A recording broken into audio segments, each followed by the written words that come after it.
Hey everyone, welcome back to the channel. March is absolutely stacked with new movies, and as a film critic, there are some that I cannot wait to check out. From mind-bending sci-fi epics to intense thrillers and even a major Disney remake, this month has something for everyone. Today, I'm going to break down the movies I'm most excited about, what they're about, who's starring in them, and why I think they could be must-watch films. And as always, let me know in the comments which movies you're looking forward to the most. Are you hyped for Mickey 17?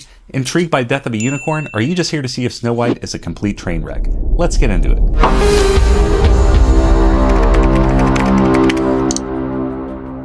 Okay, first up we have Mickey 17. This is one of my most anticipated movies of the year. This is a sci-fi film directed by Bong Joon-ho, visionary behind Parasite and Snowpiercer, so you already know this is going to be a wild, intelligent, and visually stunning ride. It stars Robert Pattinson as a disposable employee on an expedition to colonize an ice planet. Every time he dies, he's just cloned and re-uploaded, which is terrifying but fascinating concept. Think of Edge of Tomorrow meets Ex Machina.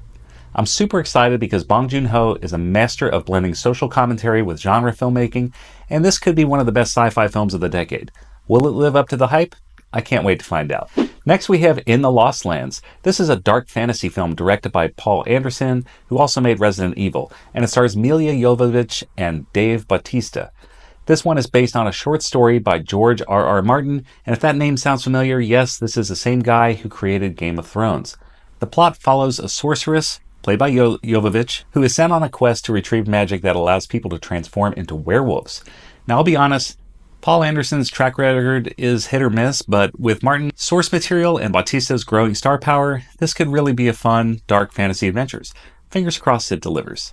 Next, we're going to move to the following weekend, which is March 14th, and we've got Black Bag. This one is directed by Steven Soderbergh and stars Cate Blanchett and Michael Fassbender. And the plot summary for this one is, when his beloved wife is suspected of betraying the nation, an intelligence agent faces the ultimate test: loyalty to his marriage or his country. So this one looks like a really interesting spy thriller, and I'm very excited to check it out. The director is usually great for me, and that cast is an all-star lineup, so I'm very excited for this one.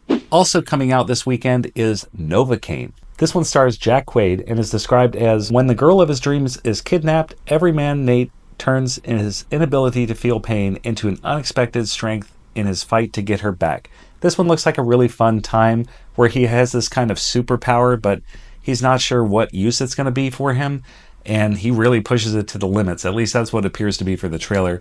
I do enjoy a good Jack Quaid performance, and I think that this one is going to be an excellent watch, or at least a fun time at the movies. Also debuting this weekend is Opus, and this one is directed by Mark Anthony Green and stars Ayo Edebiri and John Malkovich. This one is described as, a young writer is invited to the remote compound of legendary pop star who mysteriously disappeared 30 years ago. Surrounded by the star's cult of sycophants and intoxicated journalists, she finds herself in the middle of his twisted plans. So this one looks like a seriously good time, reminiscent of Trap, but better, maybe, like an actual thriller mystery involving a pop singer. And the trailer kind of leaves it vague, so I'm excited for that because I just think this sounds like an intriguing story. And I'm always most excited about movies when I find the story to be the biggest point of interest. I think that that's the most impactful part of a movie, is the story itself. So I'm very much so looking forward to this one. All right, coming out March 21st, let's talk about Snow White. This live-action Disney remake has been controversial from the start, with casting changes, CGI complaints, and reshoots. Rachel Zegler stars as Snow White, and Gal Gadot is playing the evil queen. Now, I really hope this film proves the haters wrong, but will it? I mean, I guess we'll find out pretty soon. Also debuting this weekend is Locked. This one looks incredible. It's starring Anthony Hopkins and Bill Skarsgård, where he is locked in an SUV that is being controlled by Hopkins. I'm just excited to see what this movie's all about. The trailer really intrigues me for this one, and you know it's going to be good with a cast like that, and the trailer makes it look great as well. Next up is The Alto Knights. This one is a mafia epic starring Robert De Niro, and he is actually playing two roles in this film. So he is playing both of the mob bosses in this movie, Vito Genovese and Frank Costello, and this movie is directed by Barry Levinson. So I'm excited to see how Robert De Niro performs in this dual role. It sounds very interesting to me, and he always seems to do a good job in these crime-type thriller movies. Coming out March 28th, we have The Woman in the Yard, and this is a slow-burn horror film about a family being stalked by a mysterious woman who never speaks.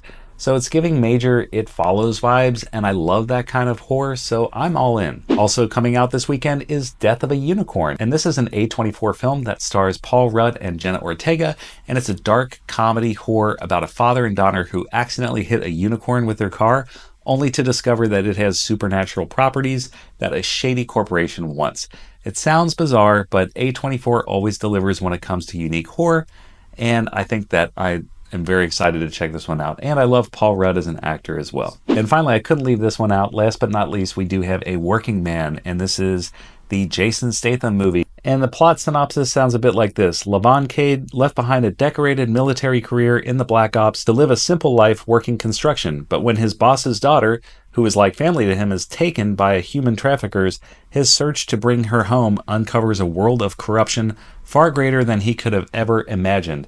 Now, this one sounds like a mix between Taken and a Jason Statham film, so I'm excited to see it. They're always a great time to check that one out. You're either a fan or you're not, but I think that mix of the Liam Neeson character plus it being Jason Statham, I think it's going to do really well. So that's going to be a fun one. It's kind of like a guilty pleasure movie, but I'm excited to check that one out at the end of the month. And that's been it. March is loaded with some amazing movies, and I cannot wait to see how they turn out. Which ones are you most excited about? Drop a comment below and let's talk. And of course, don't forget to like, subscribe, and hit that bell for more reviews and breakdowns. So I'll see you next time.